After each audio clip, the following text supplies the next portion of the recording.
Welcome to the Switchblade Sisters Social Club. Yet another true crime podcast where two middle-aged friends exploit their worst fears for your entertainment. You're welcome. For more information, find us on Instagram and Facebook or check out our website at www.switchbladesisterssocialclub.com. Audience discretion advised.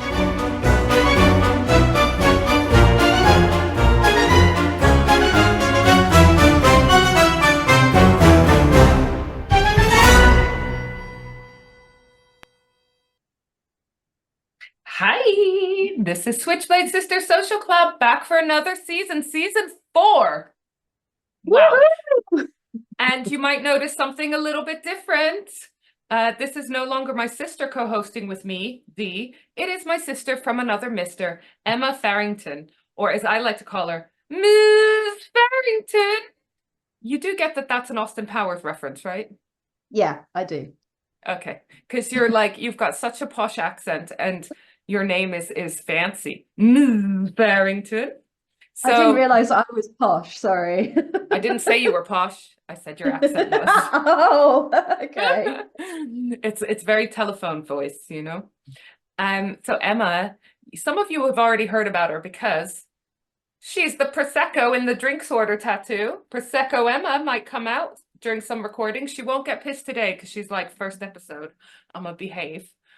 But I have an idea for her because my friend Emma is a notorious Formula One fan. So whereas we've just made all of the Drunk Real Housewives available to everyone on our YouTube channel, that's where you can watch me get drunk watching Real Housewives of New Jersey.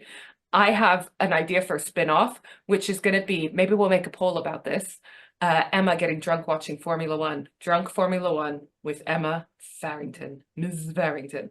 So I'll make a poll for that on their socials. I think that'd be fun. You up for it? I mean, you down to yeah, clown? absolutely. But, you know, I think it just needs to be the beginning and the end so that you can like generally see me sober and then completely drunk at the end of it. It is fun watching that transition.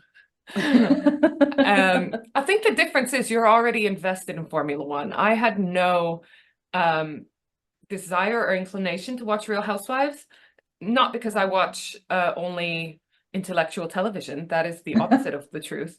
But it was just so much. I never got into it, and then all of a sudden there was 400 franchises, and I just got overwhelmed and just decided not to get invested in that franchise.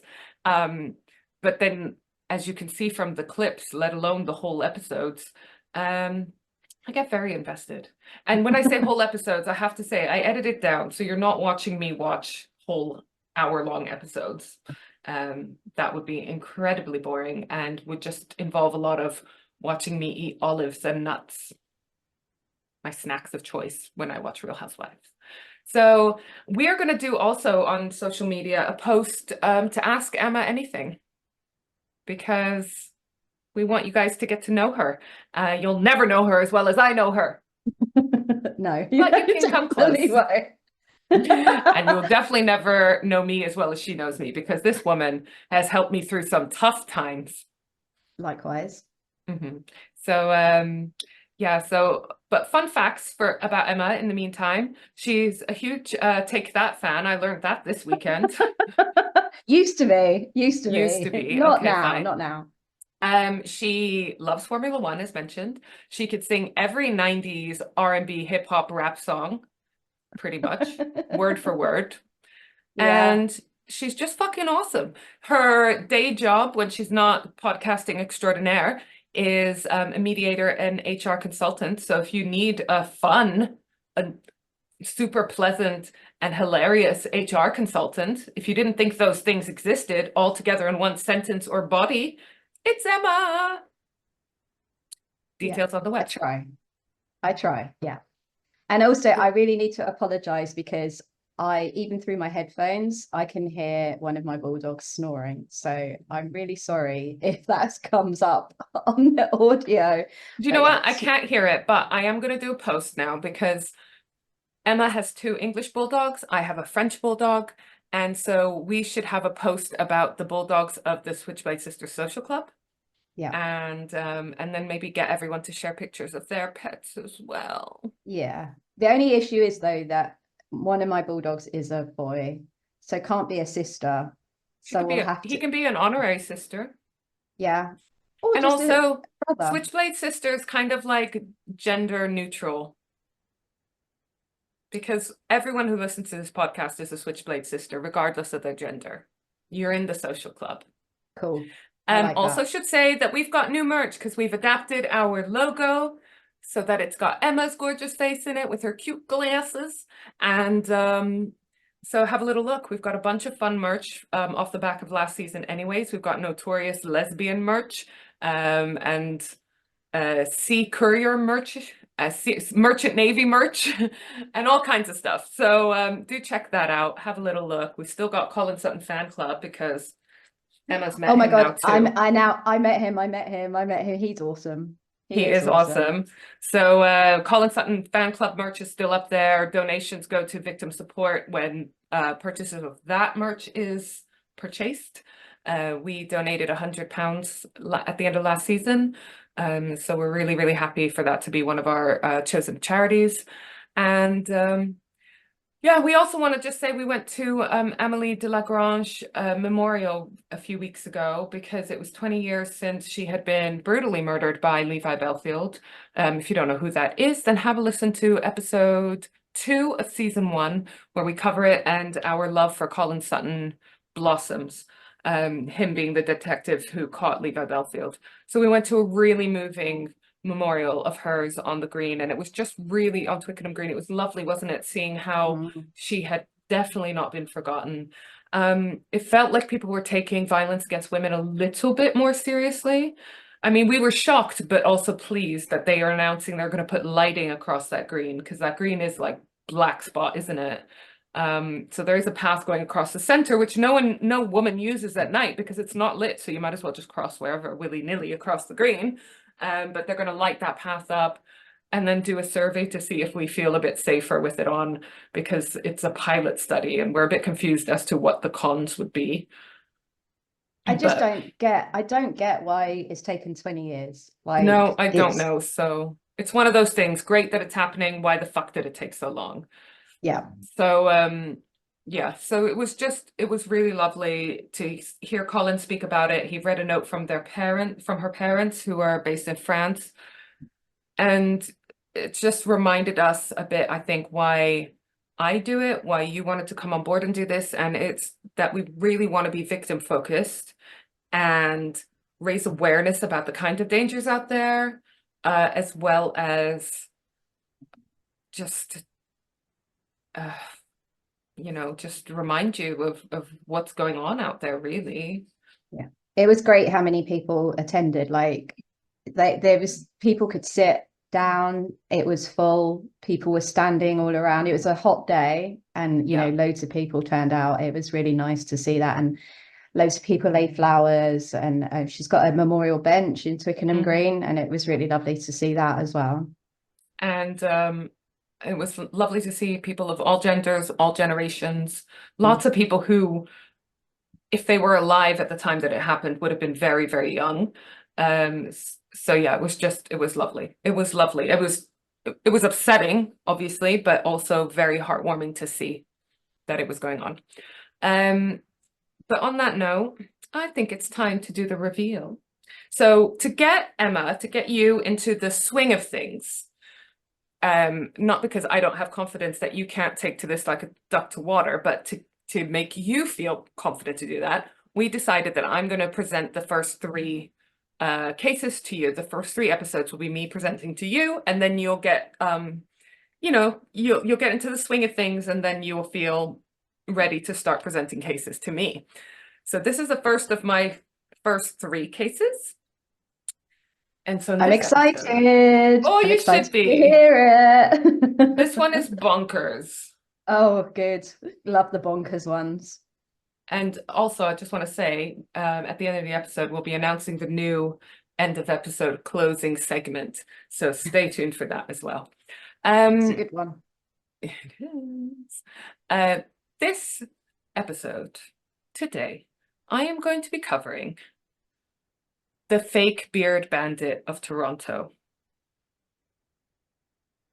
Okay, I'm already interested. Right.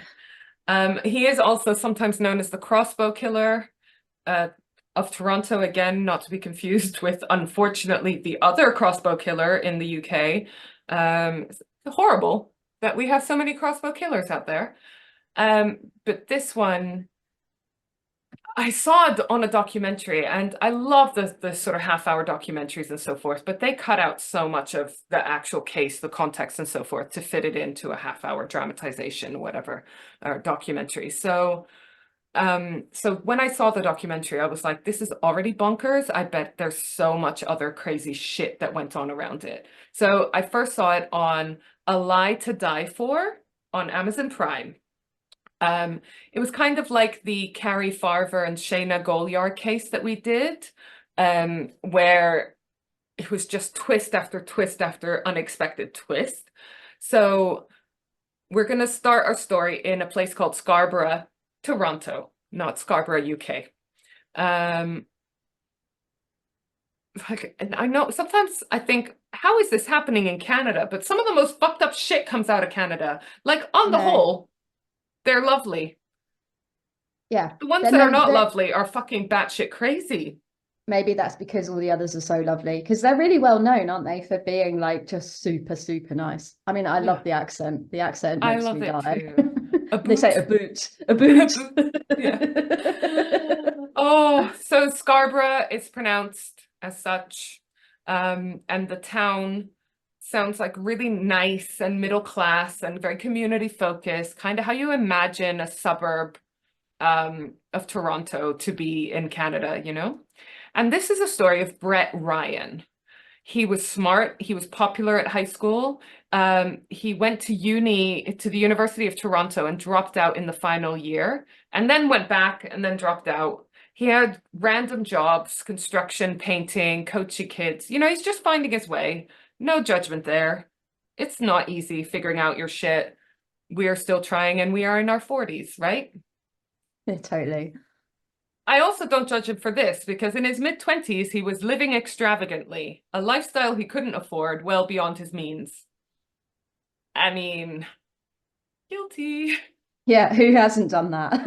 right? And especially in your 20s. But also, your Yeah, 20s was like when you had the most disposable income, like much more than now when we have yeah. mortgages and you know, that's a first Bulldogs. world wine. Yeah, bulldogs.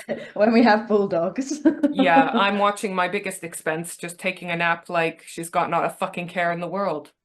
Yeah, mine Yeah. are too. Mine are Yeah. too. And then what I do, I'm not diverging off the topic, but what I do love is when they sigh at you and you're like, what is ailing you, my little unemployed freeloader? It's Right? like, you know, Is you it see the those crisis in the Instagram. Middle East Yeah. that you're worried about? Is it world hunger? Are you Or worried just, about how you're going to pay your next vet bill? yeah. Yeah. Or when's my next snack coming? Oh, I've waited so long for a denti stick. Oh, Starving. yeah. So, yeah, people with dogs will get that. So yeah, he's living a lavish lifestyle. Maybe he has bulldogs, I don't know. But he does like his designer brands and going to fancy places and so forth. So he ended up in his 20s with $50,000 to $60,000 of debt. Oh, I don't know if that's Canadian or American, but either way, that's a lot of still. fucking debt for a 20-something-year-old. Yeah, I wasn't that bad. I mean, that's probably at the very least a deposit, a sizable deposit on a house Yeah. in Toronto at the time, Yeah. right? At that time, yeah. So what does he do? Of course, he decides to rob a bank. Of course. I Totally mean, I'm not logical. gonna lie, in his situation, I've thought about that too, but like, not No, seriously. I've just thought feet finder, and that's it. Yeah. Well, we didn't have that. I think this is like 90s, Oh, that's 2000s. true. Yeah, I that's mean, I true. know that you had feet porn on the internet, but it wasn't, yeah. Anyways, I don't know where I'm going with that.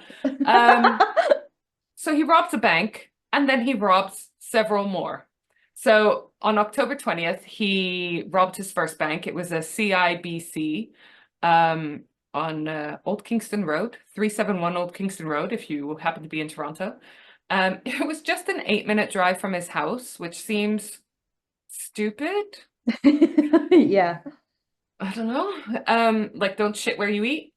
And Yeah. like I won't go out with someone who lives only an 8-minute drive away. So anyway, um, more on that to follow in the end segment. Yeah. Do you want to hear about his disguise? I mean, we already know Oh he's got God. disguises in his criminal career because of the title of this Oh, episode. the fake beard. Yeah. Yeah, but he didn't start with a fake beard. So first, he wrapped his face in hospital bandages, hung his left arm in a sling, and and used to come in to these banks holding notes. He would hand over the note to the bank teller and saying that he's carrying a gun, demanding money, however much money he wanted. And in the first bank robbery, he received $1,115. I presume that's Canadian. And he left and wasn't caught. And also, he was using these notes so that he wouldn't be speaking, so they wouldn't have that extra way of identifying him, you know? He only got 1,000. That's ridiculous. Like, that's not worth it. And also, Do you know that's what I not going to mean? get If you you're gonna do the 60. risk, I'd want to pay off all my debts if I'm do going you to know what rob I a mean? bank. You'd want to make a significant dent in it at the very least. Yeah, 1,000 exactly. is just crazy. So I don't know whether that's just what they had or whatever. I don't know. But anyways, he got this adrenaline rush. He got addicted to this feeling because I can see it being addictive if you do something that bad and get caught. You've not hurt anyone, in theory. So over the next 8 months, he robs another 12 banks. Oh my God, Um, 12. around his own neighborhood, including his own home branch of his own bank, and stole a total of 28,000, which again, it's like 12 banks. 28,000, like it just doesn't seem worth the effort. Like fucking go No. big and then go Yeah. home. Yeah. So the advantage here was that he'd actually never been arrested before. It's very rare that someone would escalate to bank robbery with a gun having never had any criminal convictions before for anything. So that meant that his fingerprints weren't on record. He wasn't on the radar for the police at all, right? So he was so low, so low on their, if he was even a suspect, he would have been so low on the list. Yeah. They had obtained fingerprints, but they just didn't have anyone coming up on the system to match. At one point, they had 25 officers sitting outside banks along the main strip for 3 weeks, hoping that they might just catch him. But that never resulted to anything. Brett was obviously getting really into this and liked this kind of idea of him being the sort of disguised bank robber. I don't know if he thought of himself a little bit as Robin Hood or, that this was a victimless crime or whatever. But he started leveling up his disguises. He bought a high quality beard at a costume supplier. And so he eventually got the name the Bearded Bandit or the Fake Beard Bandit in the media. He also used to wear like a hat and glasses and stuff like that to further disguise himself. So like I said, his MO was to come into these banks. He would have a note that said, "Stay calm, I have a gun, please give me X, Y, and Z, blah, blah, blah." Stay calm. Yeah. Don't worry about the fact that I've got a gun, but stay And I look calm. fucking weird, Yeah. Again, these are Canadians, so not hardened Brooklyn fucking bank tellers, you know what I Yeah, mean? exactly. Exactly. Um, so he's between October 2007, June 2008, he'd done all these bank robberies, but he still hadn't even paid off like a huge chunk of his debt, right? And also, he started leaving behind the little notes, which seems, again, stupid. Like, I cannot tell if this guy is incredibly smart or incredibly stupid or a bit of both. Like, with some Mm. things really smart and then other things he drops the ball because he's clearly using these notes so that they don't have, any audio of him. But then But he's leaving why? the notes behind with his fingerprints. I mean, if they haven't got his fingerprints, then why does he care? Like, where's his voice? Like, that is weird. It But I is mean, bonkers. he's not the smartest or sharpest There, knife, whatever it's the saying is. the brightest crayon in the Crayola box, yeah. So they obviously the police quickly figure out that all these bank robberies are being committed by the same person, even though Brett rather cleverly changes disguises every now and then and adopts a limp sometimes or whatever. But like basically, someone comes in looking fucking weird every time with his notes saying he has a gun, and they work out it's the same person. And they look at the CCTV and they work out that it's a young man wearing these high quality disguises. Maybe that's it. Maybe he was trying to avoid them being linked to each other. But then again, why come in with little notes and leave the notes behind so they can compare handwriting? I don't know. All right, so then a big break comes in the case, and I love these moments, you know, when I can just imagine the police officer who's lost sleep and has upset his family by not coming to his son's birthday, whatever, because he's working so hard on nailing this criminal. And you could just imagine them being like, yay. So a police officer sees in the street the car that they think is the getaway car. They check the plates and it's owned by Brett Ryan. So yes, he's using his own car with his Oh own my license God. plates. So they start surveilling Brett Ryan because they suspect now that he is somehow involved, if not the bank robber, then the getaway driver, whatever. And they see him one day get into the car as a young man and get out of the car as an old man with a beard. Wow. Yeah. He enters the bank and they arrest him before he even enters the lobby. And he has obviously his disguise on, the little notes on him, so he can hardly be like, oh no, I wasn't going to do anything when you've got like notes saying, I have a gun, give me 2000 or whatever. So January 2009, Brett Ryan pleads guilty for 8 counts of robbery and for stealing $54,000 that they know of. There might be more. And we suspect there was definitely more robberies, but that's what he's got done for. So maybe those were the ones that they had Yeah. actual evidence that they could definitely convict him for. Because that's gone up a lot from when he'd only Yes. had like 20 odd thousand. Bear in mind that I could have currencies confused throughout. Oh, And okay. also that I have absolutely no idea how many Canadian dollars are to a US dollar, which I'm going to look at now. How Okay, I was many literally going to do that. Canadian dollars to the US dollar? 1 Canadian dollar is 74 cents. Oh, okay. So for the purpose of this, because I don't want to do maths, let's assume they're fairly equal Yeah. in that, you know, you'll get a rough idea of the amount regardless, right? Um, so he pleads guilty to these 8 counts. Apparently his family were shocked. Oh, this is another case of which rich white men getting away with shit that no one else would. So prepare yourself for that injustice. Okay, okay. It happens on every episode, it seems. So his family were shocked because they were like, this isn't like him. Okay, he spent a bit of time trying to find his way at uni and these jobs, but he's not like, it's very weird for him to be robbing banks. They were definitely embarrassed because, you know, they're like a polite middle-class Canadian suburban family. So they're like, ooh, awkward. How are we going to face the neighbors? They had 4 boys, which I will tell you about in a bit. And that's a lot of boys. 4 Yeah, children is a lot of yeah, children. I mean, I have no children and I still find that a lot of responsibility. So like 4 boys. yeah.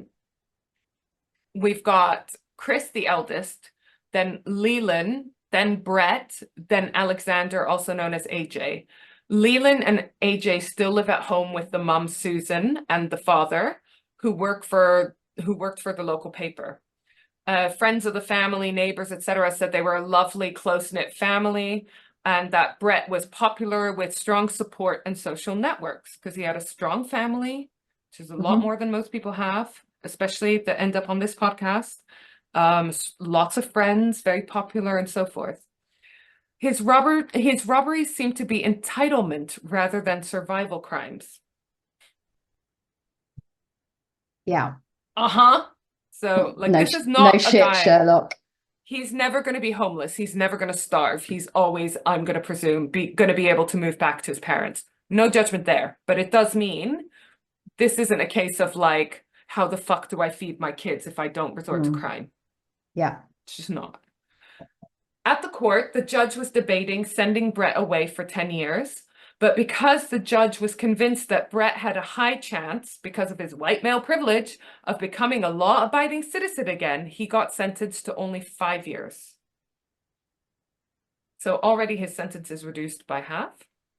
Wow. Because he was supported by family who were well off and connected. And like, I get that these things would be taken into consideration, right? The chance of them being able to be rehabilitated, being able to come out and actually lead a straight and narrow life, of course, is going to be a factor. It just sucks, doesn't it? That, you know, if you have money, then you are considered as such. Obviously, they look at your previous record and so forth, but I just think if he was a different race or class or gender, it might be different. So yeah, I agree. I just want to go into a little bit more detail about his brothers, right? Okay. The eldest brother, Chris, worked as a TTC fare collector. I don't know what that means, but he had a job. He had a job. Good job, Chris. He was shy in public, but showed his goofy side to those who knew him well, which endeared me. Yeah. Then came Leland, who was the artistic one. I think Chris is the one you would have fancied, and Leland would have been the one I fancied. He was 2.5 years older than Brett. He played guitar and drums and studied photography, and he used to restore vintage cabinets. Oh.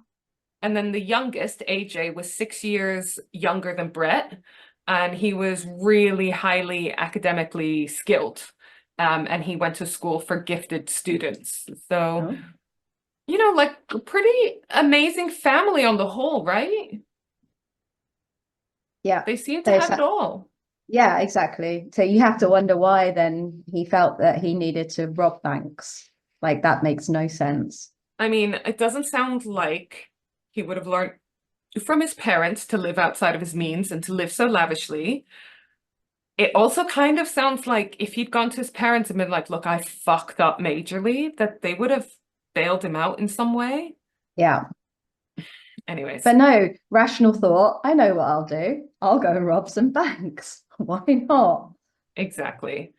I mean, that's probably a male pride thing as well, rather than ask for help. I'm gonna sort this shit out myself. Doesn't matter who gets hurt in the meantime. Did you say how old he was? When he got done for these, he was like mid-20s. Okay. So while Brett is in jail, you remember he's got sentenced for 5 years. His brother Chris tried to help him as much as he could. He went to go see him. He used to photocopy whole books for his brother Brett and bring him into jail. So even while he's in jail, his family did not turn their back on him. They were there for him. They made it very obvious, we're going to be here for you when you come out, etc., etc. So how long of his 5-year sentence do you think that Brett Ryan served in the end? It's probably going to be something stupid like 1.5 years. 1 year. Oh, fuck's sake. So he's released for good behavior. You know how I feel about good behavior in prison. I don't understand this concept. And because he had a strong family support network. Also, he'd seen a therapist while he was in prison. Great. Good Canada. But this therapist had come to the conclusion that Brett was low risk. Although this was after, do you want to guess how many sessions? Because at first I thought, oh, after 1 year of counseling, he would know his client very well, his patient very well, won't he? How many sessions? Oh, something stupid like 2. Not that stupid, but 7. Okay, good. 7. Yeah, even still. I mean, I'm in counseling. I don't mind saying it. And I would say definitely by the 7th session, we were still finding our feet in terms of our rhythm of our counseling. And my counselor would not have had a good feel of me. That sounded wrong. She's never had a good feel of me, but you know. Just to be clear. 7 is not enough to assess whether someone's going to commit more crimes, in my humble unqualified opinion. You can bullshit your way through 7 sessions easily. Easily. And even if you're not, I still maintain that's not a long enough relationship for the counselor to be able to make that call. Yeah, I agree. So Brett comes out of prison then, wanting to start a new life. No shit, like he doesn't want to go back to jail. I don't doubt that for a second, right? But he's first released into a halfway house. This is May 2010. Where he started working part-time jobs and so forth, and then signed up for university or whatever. And then he's eventually given full parole because he was going back to uni and working part-time, so that kind of they just trusted that he was going to be fine after that, right? Okay. They also declared, so he was released into this halfway house in May 2010. November 2010, his psychologist, I don't know whether this is the same one, decided he no longer needed any counseling. And like, I don't know how anyone doesn't have counseling. I know sometimes cost is a factor, stigma, etc., etc. But like, I can't imagine a time where I don't go to counseling. So like that this guy has gone so off the rails that he decided his one only option was to rob millions of banks. Yeah. Yeah, I agree. That's batshit crazy. But he still had to tell his parole officers if he started any new relationship, given that in the past, breakups were considered a significant stressor. So it's like, that seems contradictory to me. Oh, you got to tell your parole officer if you're in a relationship, because if it goes south, you might go crazy, but also you don't need counseling. I just don't get it. I have no words. Right? So, yeah, Brett sort of knuckled down and started trying to become a successful individual. We already know he likes the flashy lifestyle. He obviously doesn't want to go back to jail, so I don't doubt that he didn't want to go back to a life of crime. But he ends up working like low-paid jobs because he's got a criminal record now, right? So it's even harder for him to do the things he wants to do and achieve the things he wants to achieve.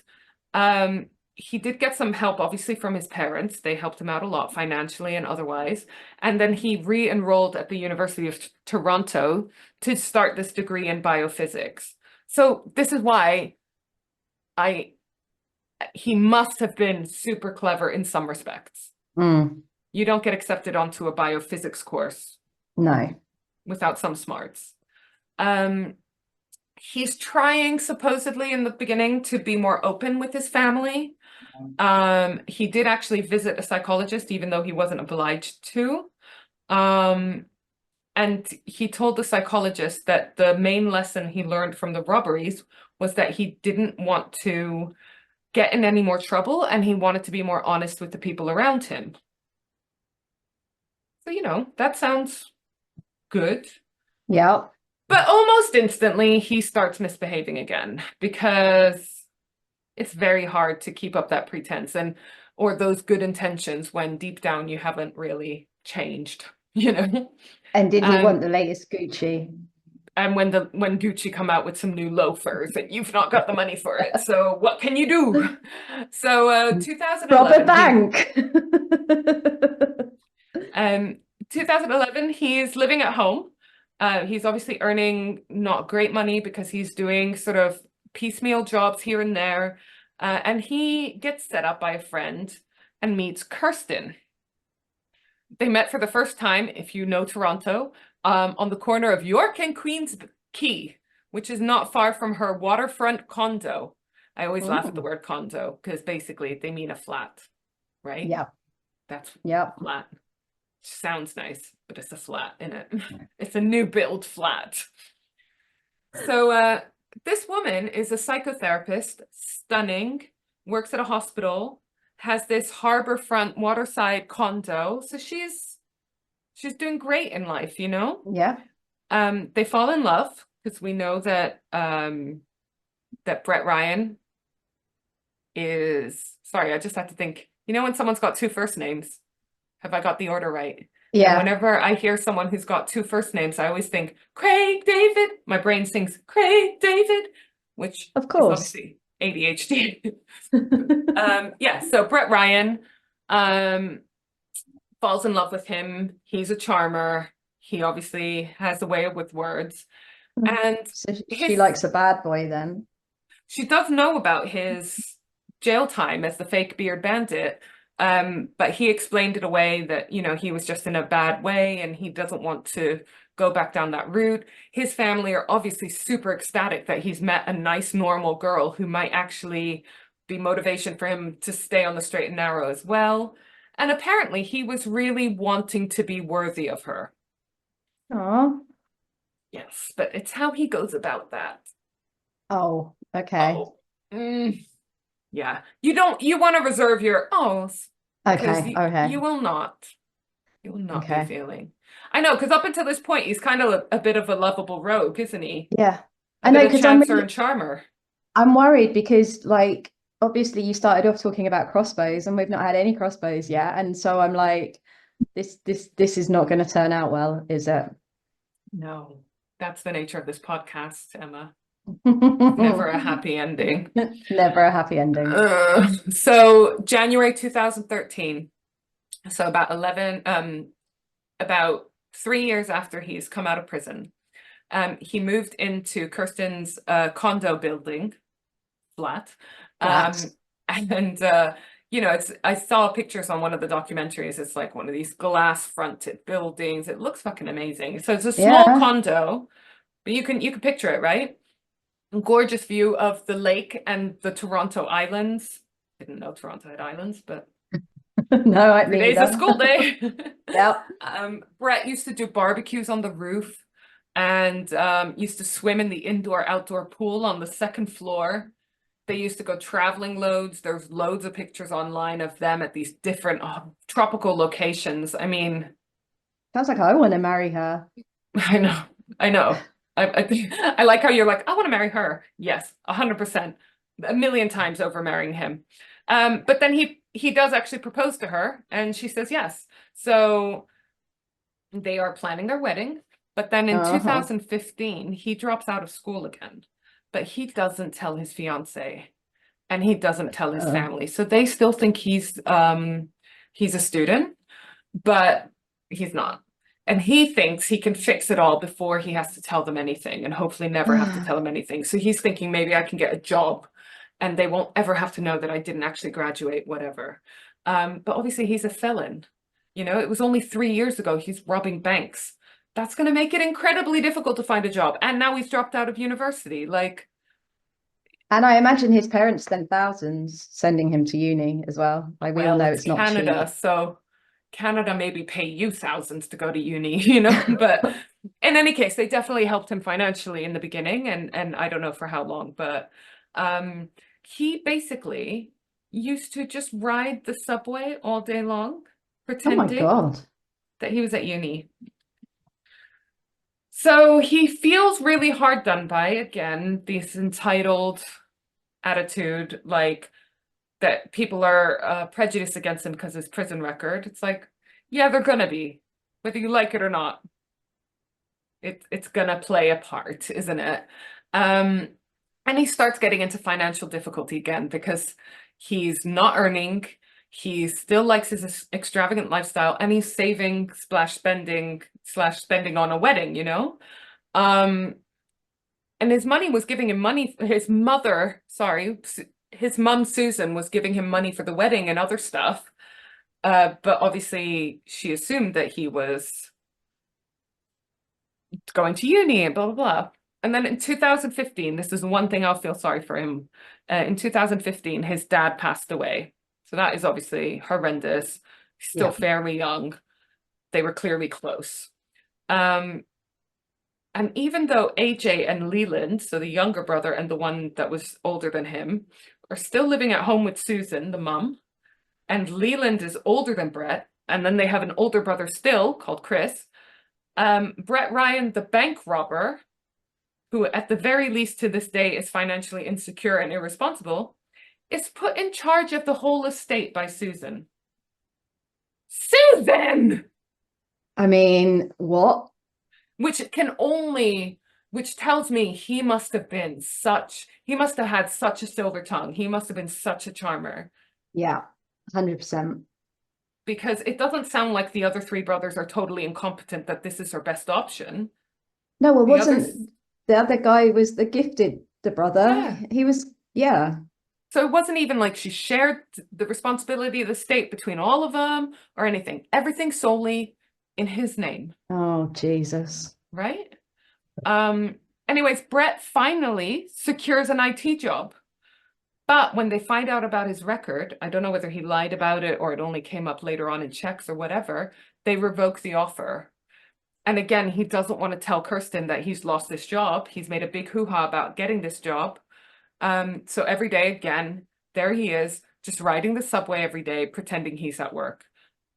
I mean, I can't imagine how miserable that must be. I don't feel sorry for him, but Why would you drive? Like, we got on the tube last night. I hate the tube. There's literally no way I'd want to go round and round. Like, oh, what? Like, go well, do something better with your life. I thought about this, and this is what I came up with, right? This is my trying to justify or understand it. He has to buy a travel pass. I don't know what they call it in Canada.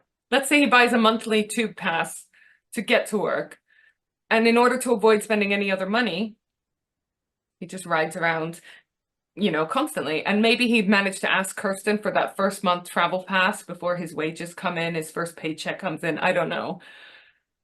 But yeah, I would hate it. I can only assume that the network is nicer in Canada. The underground, the subway network is nicer in Canada than it is in London, because I would literally just go insane.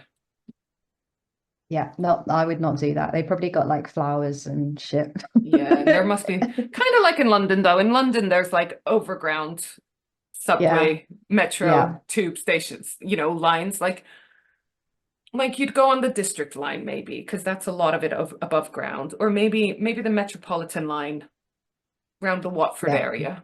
But I would literally go anywhere, like go sit in a park, I mean, I'd rather sit at home, but like, He can't do that, can he? yeah, but doesn't she work? So maybe he can. Yeah, but maybe she does different hours. I don't know. True. So they're planning he's obviously really worried that she's going to find out about this, and they're planning their wedding for the following year, 2016, September 2016, right around the anniversary of their first date in 2011. They're going to get married at Ancaster Mill, which I'm going to Google now because I want to see. I bet it's super fancy. Yeah. Canada wedding. Ooh, that's fancy. Want to see? Yeah. Let me share a picture. I mean, it will not be a spoiler to you to know that they did not get married. But this is where they would have got married. Cute. Ooh, that is cute. So it's like rusticy mill, lots of nice outdoor space. I mean, very cookie cutter wedding, but Yeah. people like that Nice shit, don't though. they? Yeah, Yeah. nice. If you were a guest there, you'd have a fucking great time, wouldn't you? I mean, I wouldn't because I fucking hate weddings, but yeah. Do you? I like them, and my favorite ones are the ones where you're not very closely related or involved. Do you know I what I find mean? them When you so boring. They're so boring. It's like, oh, you watch these people get married. Great, fantastic, love you, blah, blah, blah. And then they fuck off and have all their pictures taken, and you do what? Okay, get I pissed. get wasted. That's why I Yeah. like But being not not that involved. if it's not an open bar, then you're fucked. Oh, I Then you know. have to English sit people don't through. do open bars as No, well. I was shocked yeah. because And then you have to sit through all of the wedding breakfast and the speeches, oh, fucking but I grinning have a game I fest. play at the wedding speeches. You're welcome, everyone. I'm about to tell you how to make boring wedding speeches fun. You get everyone on your table to write a word on a piece of paper that will come up in the speeches. You put it in the middle of the table and you each take one. So it might be beautiful, it might be bride, it might be day, it might be thank you, thanks, or any of those related words. Then you'd be fucked. And then you have a drink every time Yeah. anyone says any of those words. You're welcome. Enjoy. But yeah. So yeah, so I just I don't enjoy wedding, and that's not because I'm a jaded divorcee. I've never liked weddings. Yeah, we are jaded divorcees though. Well, yeah, Anyway. okay. But that's not why Emma doesn't like a wedding. No. Right, so rustic creekside venue, definitely. $100 plated service per person. So, I don't know, again, dollars or whatever, but that is quite a Probably bit. that's not, yeah, it's not cheap. Yeah. So, and the couple wanted to eventually, like, well, very soon after the wedding, they wanted to move into a bigger place. I don't know whether they were thinking kids or not, but so they'd already enlisted a realtor to start looking for houses for them. So Yeah. so Brett's feeling the pressure, right? Because he's not got an income, he's got all of these expenses. So he goes to his mum's house and asks to borrow some money. And he actually shares with her the job situation. Because you remember he said he was going to try to be more open with the family, but he's not told them he's dropped out of uni. He's not told them about, well, he's only now just saying about this job that he lost. The mum, reasonably, for once, Susan, tells him that he has to tell Kirsten about the job. No Like, shit. no shit, right? She tells him, you can't start your married life on a fucking lie. And Susan signs her warrant, her death warrant, by telling her son, Brett, if you don't tell her, I will. Oh no. Susan. I mean, Susan. I don't blame her for this, right? But at this point, they're only a couple of weeks away from the wedding. So what do you think Brett does? Well, this is where the crossbow comes into it, isn't it? It is where the crossbow comes into it. He buys a crossbow. He stashes it at his mom's house. It's thought he went for a crossbow because you don't need to have a license to buy a crossbow. It's not like a gun. And from what I understand, they have much stricter firearm control in Canada than they do in a country, say, like the States. It's counted as a hunting item, and it's not as traceable as a gun. So there's multiple reasons why you might want to use a crossbow. And So also, he's, it's sorry, I was going to say, so he is smart from that point of view, but fucking dumb as shit on other, like, no rational responses here. I mean, this guy, like, seriously, I know, I'm going to get a fucking crossbow rather than a yeah. gun. Okay, good. I'm going to rob a bank because I'm in debt. Bad. Like, I know it's he's definitely using some kind of logic, yeah. whether it's the kind of logic anyone else would use. No. I don't know. So the other advantage in quotation marks of using a crossbow to commit your crimes is that it's silent as well. But he buys this crossbow and he stashes it at his mum's house days, if not weeks, before the incident, which I will go into. So for me, that tells me there's premeditation involved, right? Yeah, 100%. Yeah. Oh, I should also mention Emma, former lawyer. So we finally have someone on this podcast who has some kind of qualification, validation, justification to actually speak on any of the topics we talk about. So yeah. Although not criminal lawyer. yeah, Just have to whatever. You already have so much more sort of credibility in this field than me or my sister ever had. So, but it doesn't take a lot to see premeditation there. Buying a weapon in advance, stashing it in advance, etc., etc. So he goes to his mom's house and he's trying to convince her still to keep his secret and also to give him money. She says she's not going to, and they are obviously having a bit of a bust up, a fight, and she gets so scared that she actually calls Chris, the oldest brother who doesn't live with her, to come over to protect her. That to me says a lot. Yeah. If you're calling someone to protect you from your own son, like that is a horrible, that is horrible. that's a horrible dynamic.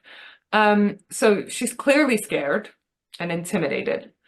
They go into the garage for some reason, and he doesn't have time to get his crossbow out, the one that he hid from her in there. It's a very full garage, so he just shoved it behind stuff. He knew that it would be undisturbed and undiscovered until he needed it. So what he does is he takes one of the bolts, like basically one of the arrows, and just stabs her in the fucking cheek with it, Oh my God. and then he strangles her.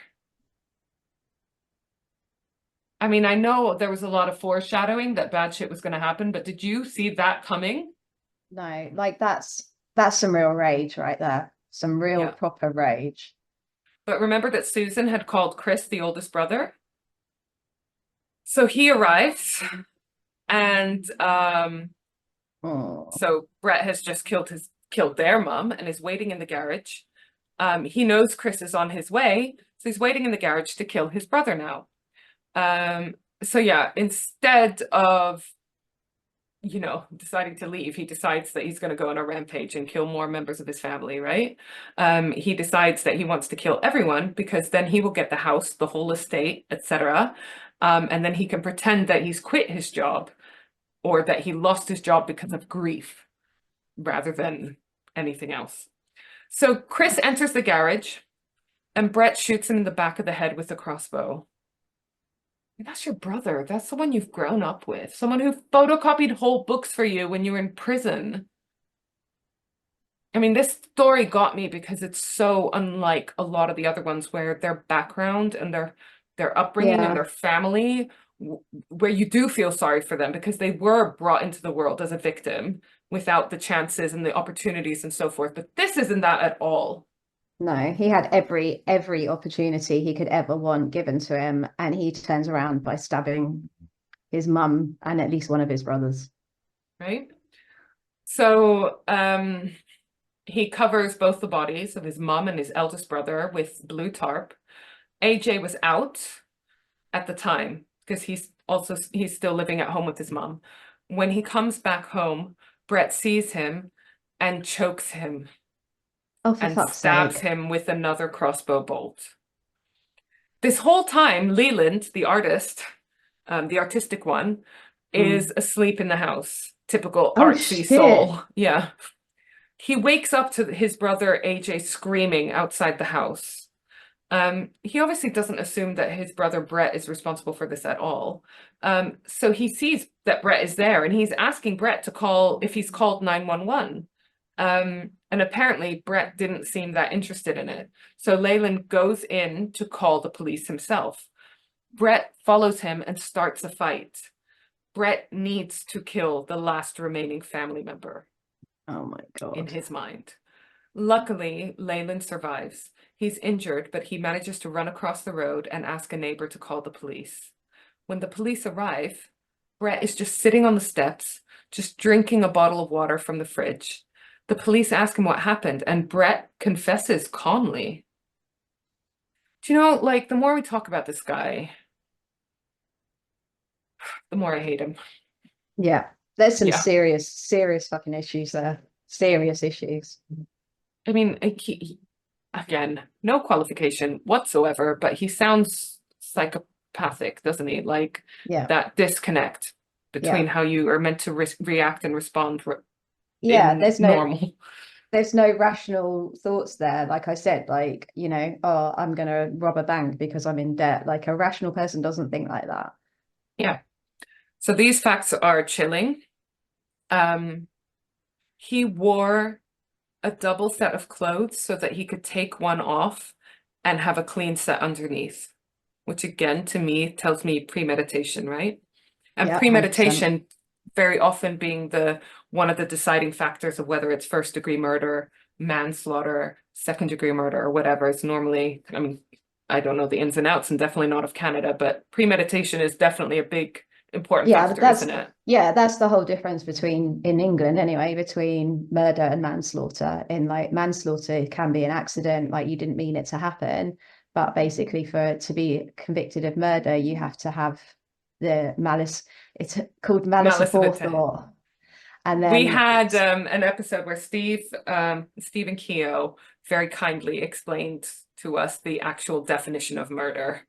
And it was fascinating. And yeah, it's that forethought, isn't it? The premeditation part that yeah, is exactly. You critical. have to you have to thought about it, you have to have planned it, you have to, but yeah, manslaughter can be a fit of rage, I fucking hate you, and you stab them. Yeah. That's you didn't intend to, it just happened, but you're still obviously guilty of killing somebody.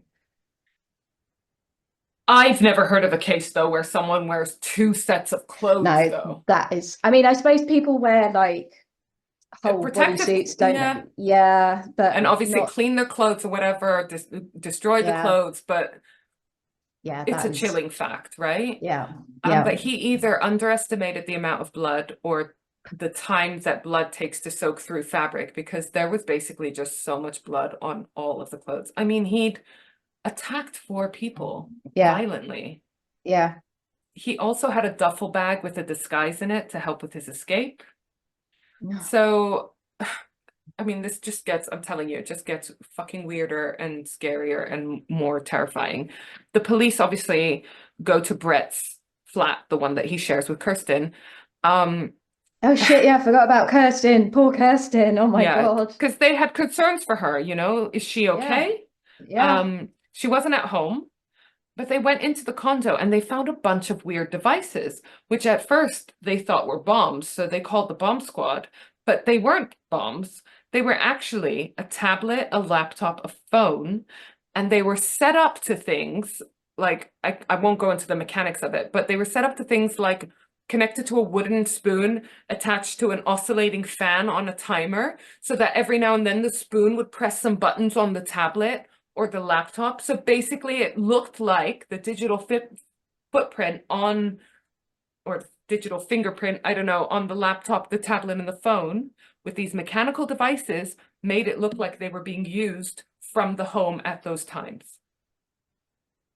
See, again, Again, that's really smart. So like, how can you be that smart and that stupid? Doesn't make any sense. right? So Brett is charged with the three murders of his mum, his brother Chris, his brother AJ. First, the courts have to prove that he's criminally responsible, which sounds like sounds like if you are NCR, which is not criminally responsible, you are arguing that you are insane, Mhm, or something along those lines, and that you would go to a mental health institution rather than a prison. So he's clearly mhm, trying to have a more lenient sentence, right? mhm. Either less time or in a easier correctional facility. So he's trying to argue that he was NCR, not criminally responsible. He was he had manipulated a prison therapist before, so I guess he's just assuming he can do it again, right? Because Mhm. we can't decide if he's clever or stupid, but he definitely thinks he's the fucking shit, right? Of course, So but it was decided that he had an operating mind and fully understood what had happened.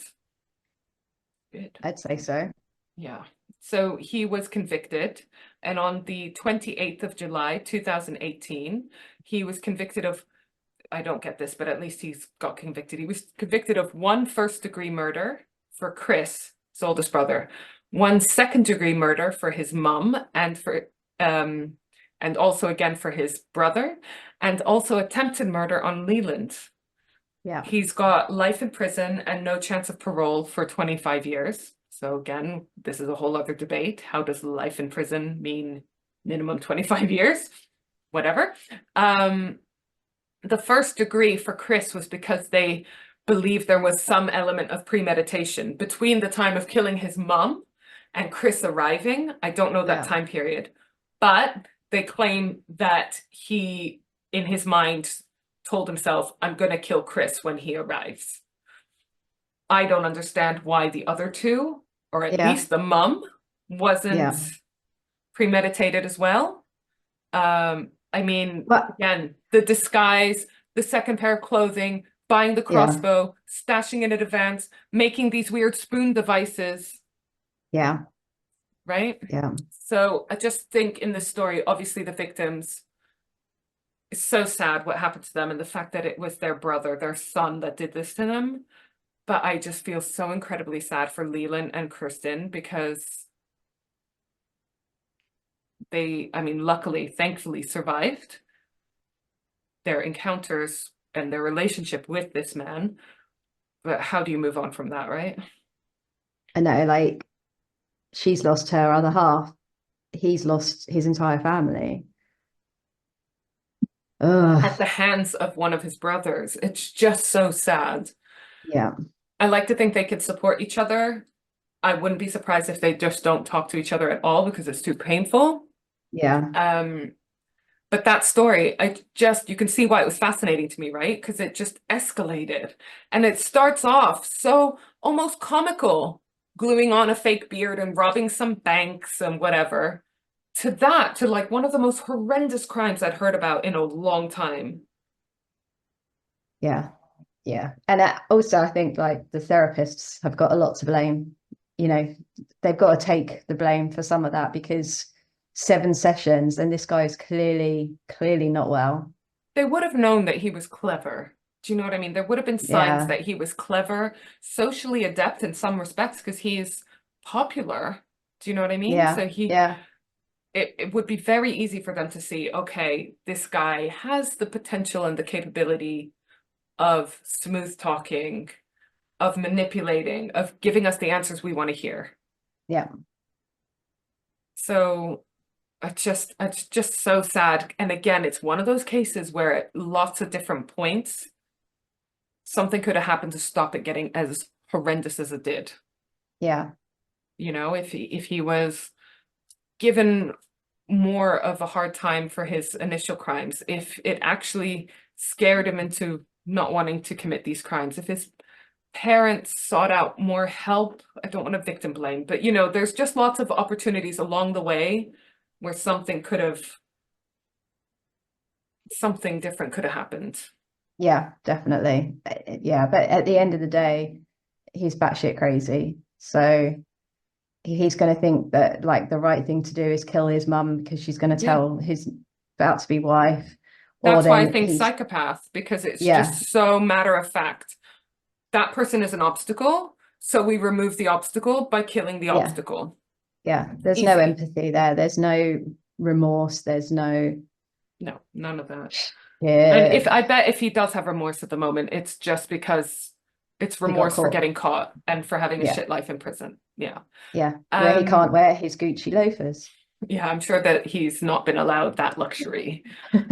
Um, Now I think you can see why we have a segment at the end where we try to lighten the mood. It's not just for the listeners, it is also for us, because otherwise Yeah, we would be like, good night, yeah. bye, and just cry.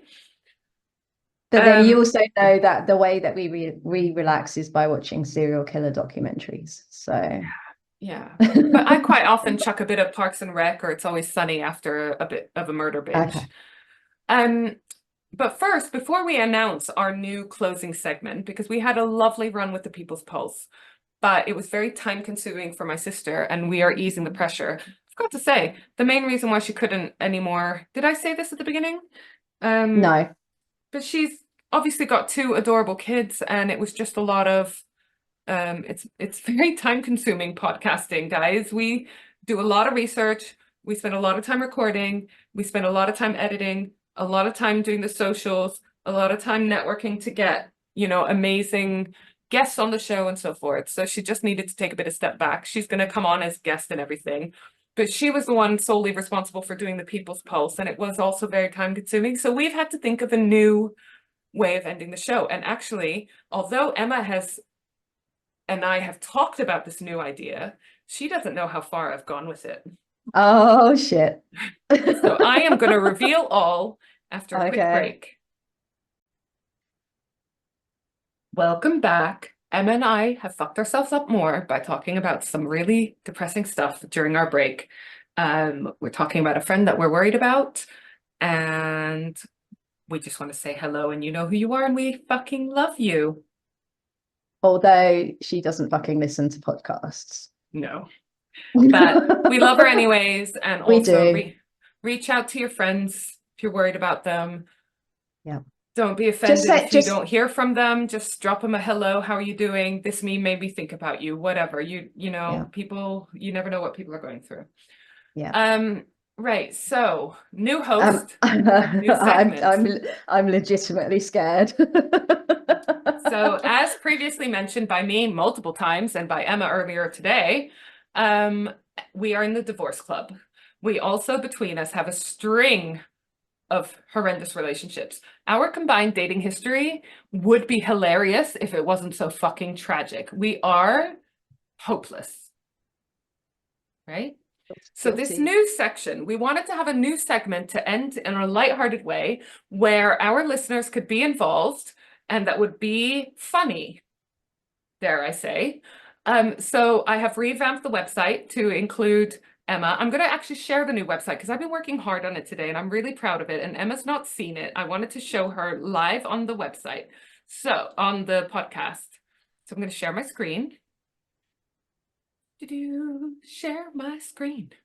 I feel like we need Sharing. some like intense music. Ah, Maybe I'll put in the People's Pulse theme tune anyways. So yeah, we've got a new logo. There's Emma with her glasses. And so here you can find us wherever you listen to your podcast, which I presume you know if you're listening to this now. Close your eyes for a second because I want to skip past the part that I want to talk about later. Okay, open your eyes. ah. I've left, obviously, the patron saint of sisters, Randa Safieg, Yes. because she is always Yeah. in our hearts and our minds. And Yes. I have added myself and Mrs. Barrington. Also, how you can work with us in our other roles in this world that is called adulting. What our heroes say about us. I always like to leave that on. Events, we have regular events and we're going to do more of them. So keep an eye on our events. You can sign up to our mailing list where we will email you our events. Obviously, we've got the podcast, we've got the shop where you can buy our merch and also our podcast course. Work with us, where you can get links to all of our different websites and so forth. Press Kit, if you want our logo, if you want to write about us in your publications. Discount codes, because we have discount codes for Endosphere app. That is an app for people who are neurodiverse or who have children who are neurodiverse. It's a support community. You have access to specialists in the field. You have community groups in there. It's amazing. So we have discount codes for that. Discount code for Crime and Investigation Channel, where you can get the Crime Investigation Channel for an entire year for, do you know how much, Emma? Oh, go on, shock me. $14.99. Oh, for a wow. full year. That's That's half amazing. price. We also have a CrimeCon code because both Emma and I will have already been by the time this episode comes out. But Crime Code in the future, we will always have, hopefully, CrimeCon codes for you to listen to. Resources, this is a really, really important page where we've got Gendered Intelligence, one of our charities that we'd like to support that helps, in particular, trans, non-binary, and gender questioning teens, children, adults, and so forth. Victim support, as mentioned earlier, neurodiversity training. Ask for Angela, Ask for Clive, and this useful toolkit, Women's Night Safety Charter. So have a little look at that. It's really, really important stuff.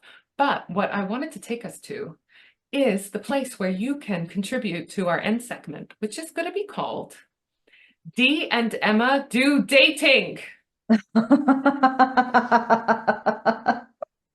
So there's two ways you can be involved.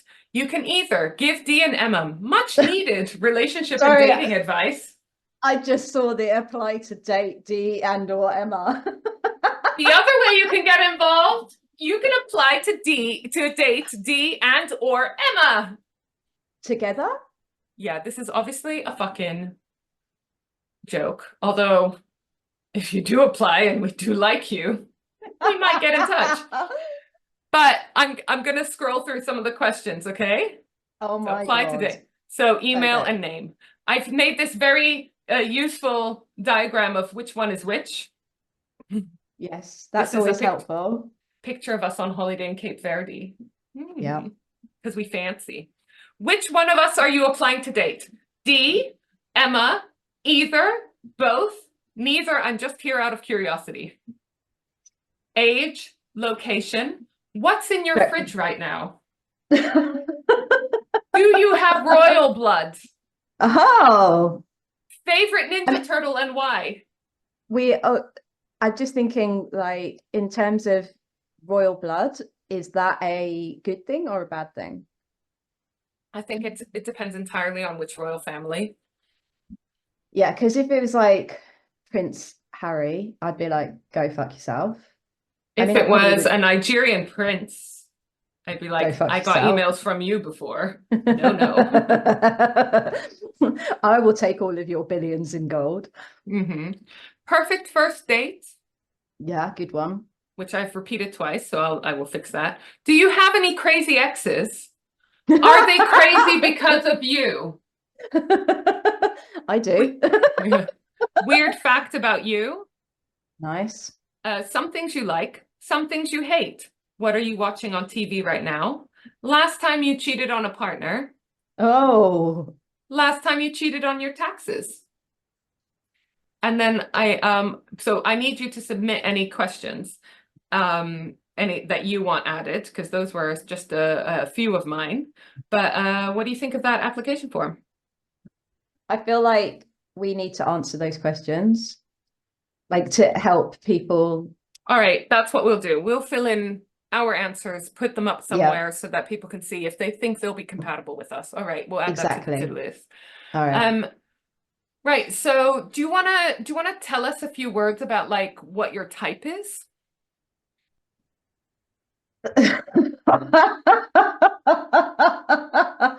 um, She's thinking I, young. I, Not so young that she should be on a register. yeah, Calm your tits. yeah, or so young that I'm older than their mother. Mm. We won't go Anymore. there Yeah. anymore.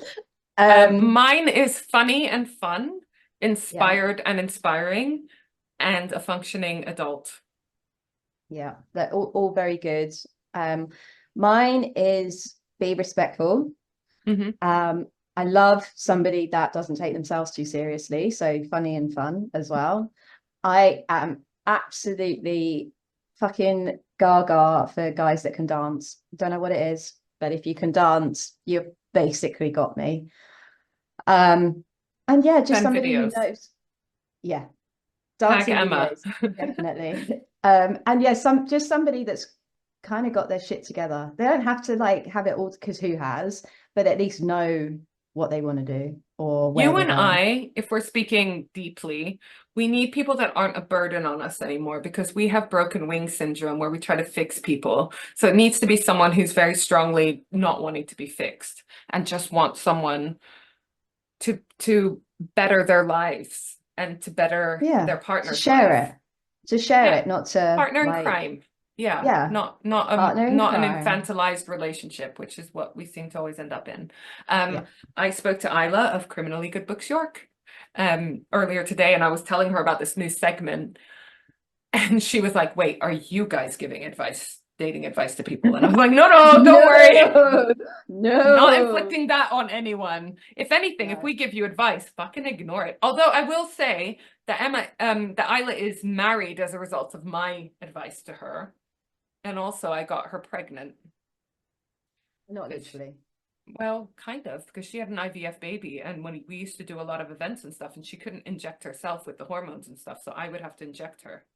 Okay. So All I right. feel like I did impregnate. Okay. You had a part of it. Definitely co-parenting, yes. Yeah. Love you, Ivy.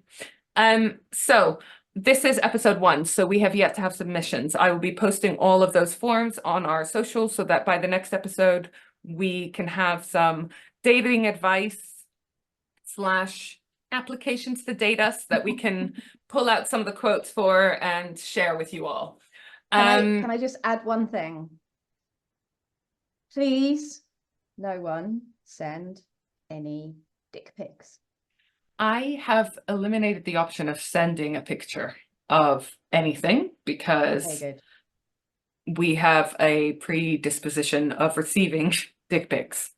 Something about us, maybe because we're female and on the internet. But in the absence of dating advice from our listeners, I thought I would find us for episode 1 some dating advice from online. Yay! Yay! So we can ignore all of it. Woohoo! So, from eHarmony, make your expectations clear. Low. I mean, it's good, isn't it? Low. Except if you don't know what your expectations are. Yeah, that's Keep hard. an open mind. That is a good one. Yeah. From The Guardian, find a wing woman as the Done. best wing woman in town. No, no, no, no, no, no, no. She is not the best wingman. Self-proclaimed. Do you remember? I mean, I remind you of this all the time, so of course you remember, and it's probably scarred in your memory in the back of your retinas. I already know what you're going to say, and yes, I'm never telling you if I fancy another guy in a pub or bar or anything ever again. So there was a fairly cute guy sitting at the bar on his own, giving Emma the eye, and I thought, I'm going to help her out. I'm going to help a sister out. So I went up to him and I was like, look, my friend over there just loves your jacket. Because in my experience, if a guy likes a girl, he will jump at any chance to start a conversation with him. It doesn't fucking matter what, you know? And this is kind of a compliment to him, right? That we like his jacket. So I call Emma over and I'm like, I just told him that you really like his jacket. And then I bowed out because my job was done as wing woman. And then later, Emma told me I just had to listen to a 20-minute lecture about this jacket, how it was from the oldest shop in London, leather shop in London, and how it was designed by blah, blah, blah, and blah, blah. Emma didn't give a shit about his jacket, did you? Absolutely not. No way. So I apologize for that. I didn't realize he okay. would be the most boring man on the planet. Oh, but the best thing was is that he told me, I asked him what he did for a living, and he said, oh, it's a bit complicated. I don't think you'll understand. I was like, okay. Try me. Just try me, brother. Just try me. He was a fucking special effects person. I was like, what is so complicated about that? I'll try to tell you what I do, and you won't understand it. Like, no one's asking for the ins and outs. But as a I general concept, I think you got it. You got it. Yeah, I don't know how the computer programming works, and frankly, I don't care. But to tell me that I'm not going to understand, yeah, you can jog on right now, mate. Bye. You know these things, movies. Yeah. You know these films. I don't know. I've only ever seen black and white. Yeah, and not with audio. No audio. It's just that weird miming shit, right? Like, let me give a bit of dating advice to men out there, the 3 that are listening to this. Try not to condescend a woman when you talk to her on the first occasion. Try. I know we have silly little Victorian brains and we're on our laudanum and we're having the vapors and whatnot, guided by our hymens or whatever, but like, just assume that we have a fair amount of intelligence to follow basic concepts. A little bit. Yeah. I would also say, don't go in there with the straight sex chat. It's like, just because you tell me you're well hung and you like going down on someone, it doesn't mean I'm going to jump into bed with you. Also, I want to say a dick pic is not the equivalent of hello, how are you? No. All right, so on that note, from The Guardian as well, know your hard passes, your hard no's. Yeah. I don't want to do anything involving poop. I would agree with you on that. Good. I mean, you have to think about it. No, I was thinking about the fact that I have far too many hard passes. Like sending that's just one. That's a big hard pass. Unsolicited dick pics, definite hard pass. I just also want the men out there to know that if you've sent an unsolicited dick pic, it is being shared with the friends and not in a way where we're admiring your manhood, in a way where we're making fucking fun of it. And also the background and anything else we can glean from that photograph.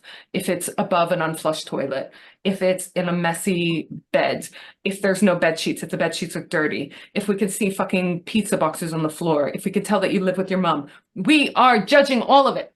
If it is a solicited picture between 2 consenting adults, that is private, precious, beautiful shared moments. If it's unsolicited, no holds barred. It should be fucking sexual harassment. Oh, it is. It's modern day flashing. You remember when people didn't think that flashing someone in a park was a big deal until they realized, oh, it escalates to murder. It's modern day flashing. It's not fucking cool. No, it's not cool. All right. And also, I just have to say, I don't know a single woman, and I know there are some, obviously, but I don't know a single woman that actually finds dicks attractive. Like objectively as a standalone object? Yeah. No, they are not. if we have an indication already because we've met you and we've been intimate with you and we know what you can do with them, that is different. Then it's hot. Yeah. Just a picture of your hard cock, hard pass. No. All right, so this one, I got some interesting advice, but also was annoyed because I had to sign up for their mailing list and they've already emailed me 100 times. A new mode have a website and they've got a section called Ask a Guy, who answers a lot of questions and writes a lot of blog posts about advice for women. Why a guy doesn't text back? He's given 5 different reasons. Because it's only one. Because he doesn't fucking like you. Well, he gives more, but I would argue that if a guy doesn't text back, he really isn't that interested. Same with a girl, because you can send a message while you're having a quick piss. Like, there's always time, to send us something, right? So number one, this is a guy saying these are the times where I didn't respond immediately, or at least in a timely fashion, let's say. Because we're not talking about if someone doesn't respond within hours, because, people have jobs and lives and whatever. Yeah, exactly. He says he didn't text back if he wasn't that into her, if he was really busy with work, if the girl was being needy, if I honestly did not have my phone near me, or if I was on another date with another girl. Like he's saying if he was in a relationship and it was monogamous, he would never cheat. But obviously, if you're in a dating phase and you're not exclusive, then, I agree with that totally. It's rude to text someone when you're with someone else. It's disrespectful to both parties. But that's not a very helpful list in that it doesn't tell you much about how they feel about you. Because is it because they're busy or is it because they're not into you? I maintain if they haven't responded to you definitely within 24 hours, they're not that bothered. Because you know how you're like when you like someone, male or female. If you like someone, you're like checking your phone regularly, you're responding as soon as you can. If you're busy at work, it doesn't matter. You're fucking texting while you're having a shit. Yeah. As unhygienic as that is, yeah. We all do it. And at me if I'm wrong, bro. All right. So I also came across, I'm not on TikTok because I'm 41 and I do not have the lifespan to learn all of these new social media platforms. But I learned about the 333 rules of dating on TikTok. Do you want to know what the components are? 3 points of contact before you go on a date with someone. 3 dates to collect the data required. And then 3 months to see if you want to take things to the next level. So wait, what are the 3 points of contact? Like, obviously, is it text, video, and then meeting? Like when they talk about sales, how you have to have 7 points of contact before you make a sale with someone. I don't know. I don't think it's like 3 texts. I think maybe it's like 3 text conversations or. No, I'm just looking like, what are the different, like, what is the different points? So that must be. One is texting, one is video call. I mean, obviously we're thinking like online dating, but it could be like meeting them in person in a non-date capacity. They come into your work. I don't know where I stand with this one. I totally agree with giving people extra dating chances if your first date wasn't horrendous. Then try a second date. But then also, if you're not feeling it on the first date, why are you wasting their time and yours? Yeah. And then 3 months before you take it to a next level, in some ways seems like a really long time, and in other ways seems like not a very long time. I don't know. I don't think you can. I don't think you can put time limits on things. No, but I think you'd know before 3 months. Well, depending on how often you see them. Yeah. So I'm gonna say I'm not gonna take dating advice from TikTok. No, I like the only thing I like from that is the 3 points of contact. Yeah, I agree with that. And then the Every Girl has, I think, some good advice. Okay. Focus on the present, but talk about the future. Okay. Know the red flags aren't going to go away. This one I need to get fucking tattooed on my fucking face or my hand. Right? Because I'm always like, see the red flag, but that'll probably go away, or I can make it go away. Or it's not their fault. Yeah. Oh, it's their upbringing. Oh, I've met their mom. It's because of their mom. It's like, great. Then you have to deal with someone with mental health issues and their fucking psycho mom. Well done, you. Stop bringing up your ex. I agree with that. Like, I think at some point it's very useful to have conversations about why previous relationships worked or didn't work. Well, obviously they didn't work because you're single, but what you liked about them, what didn't work. That's a But problem though. Like I struggle with that one only because I was married for 10 years and I obviously did a lot with my ex-husband during that time. And so like when you're talking about past experiences or somewhere you've been or whatever, like it's gonna come up. Like yeah. trashing them, yeah, don't like why do that? But Mhm. yeah, it's What difficult. I've had a lot is like, oh, my ex had a top just like that. Oh, no, you don't need to do that. That's Why? unnecessary. Yeah, I don't need to know that. Oh, so you've got a type and it's people that wear this top, is it? Okay, great. Um, oh, I like this one.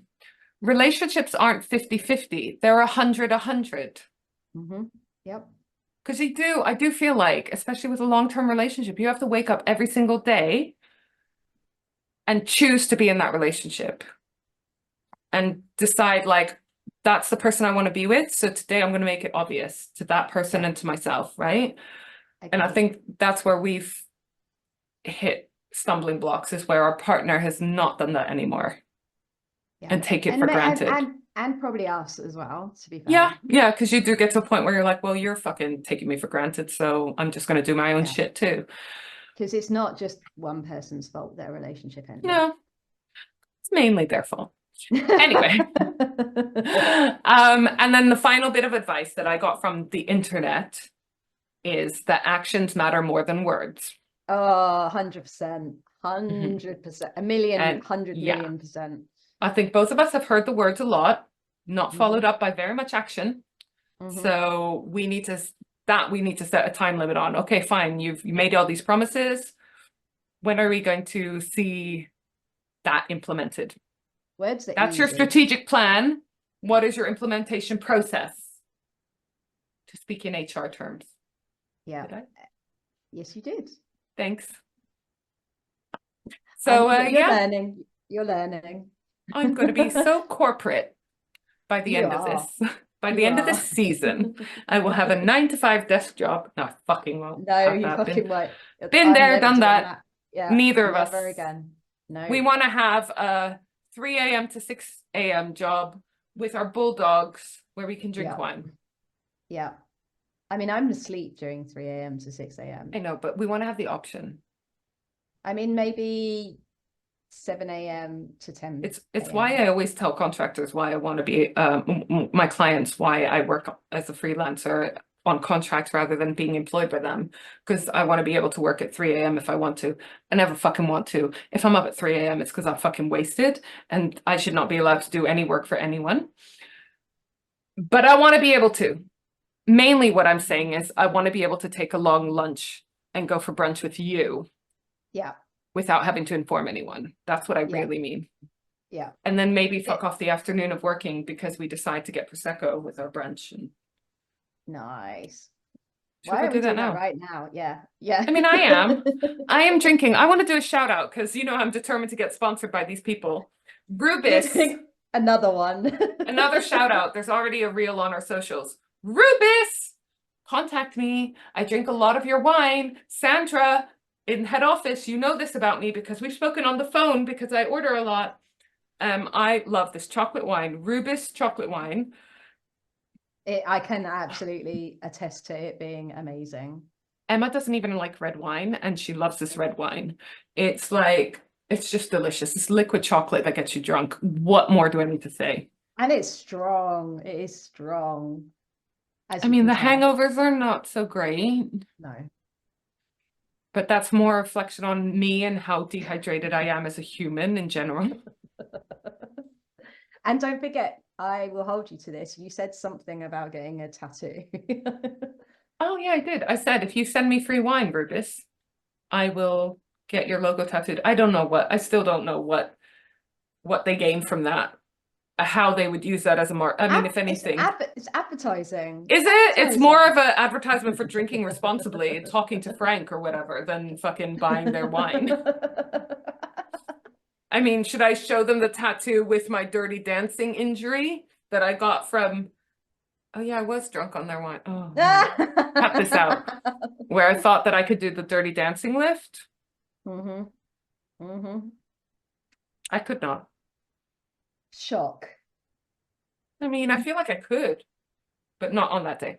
So there you go. That's our dating advice. If you've got better advice or different advice, or you just want to tell us something stupid because we're idiots, then have a look on our website, switchbladesistersocialclub.com, and you can fill in either the give us much needed dating advice form or the apply to date one or both of us form. Not at the same time. I mean, I've put that option on there. Okay, at the same time then. No. I mean, it would save time. We could see if we like them, who's more suited. Yeah, we could know exactly, like, no, not for me, but definitely for you. Yeah. You know how we've got this like amazing business idea that I'm reluctant to say on this website, on this podcast, but just note that we're copywriting it, about how we think there should be a button on dating apps where you go, yes, no, not for me, but my friend Helen would like you. Yeah, definitely. So that's us. That was episode 1 of season 4. How are you feeling, Emma? Podcaster Emma. I didn't say it at the beginning, but I'm really, really happy to be here. Really happy to be here. We're happy to have you here and have you in the family. Such a lovely community that we've got around this podcast, and I'm so excited that I've got you in it. And I've got some big shoes to fill. You do. Rhonda, we love you. We haven't fallen out, guys. She's still my sister, and I love her to bits, but she made choices. And her choices were children. They were the right choices for her. They fucked me over a bit, but luckily I have friends to save my ass. And that's you, Mrs. Barrington. All right, so we will see you next week for episode 2 of season 4 of the Switchblade Sister Social Club. Sisters from another mister now. Mwah! Bye! Love you. Bye, bye, bye.